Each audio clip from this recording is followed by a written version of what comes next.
Od dela v delavnici do obiska fitnesa in odhoda na morje. To je le nekaj zlorab bolniških odsotnosti, ki jih na terenu odkrivajo kontrolori zdravstvene zavarovalnice in detektivi. Zanimivo, največ, kar četrtina bolniških je ob petkih.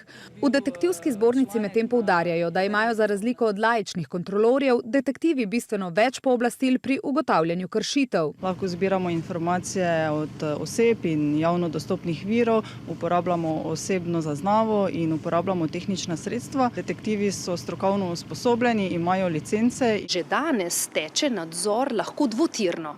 Eno strani Zavoda za zdravstveno zavarovanje Slovenije, po drugi strani pa se seveda lahko delodajalci tako za kratke kot za daljše bolniške odločajo in najamejo detektiva z vsemi pooblastili, ki jih ti imajo. Kontrole bolniškega staleža predstavljajo kar polovico detektivskega dela in kršitve odkrijejo v 80 do 90%. Mogoče je procent velik ravno zaradi tega, ker tudi delodajalci dajejo v večji meri tudi tiste, pri katerih že nekaj sumijo. Med bolniško ljudje delajo vse, kar si lahko zamislite, od tega, da grejo na morje, od tega, da hodijo vsak dan na fitness, tudi pridobitno delo delajo, se ukvarjajo z otroci, jih dvigujejo. Kramberger opozarja še, da se vedno več bolniških odpre brez fizičnega pregleda pri zdravniku, vzroki za bolniško pa so vse pogosteje psihični, kar je tudi težje preverjati.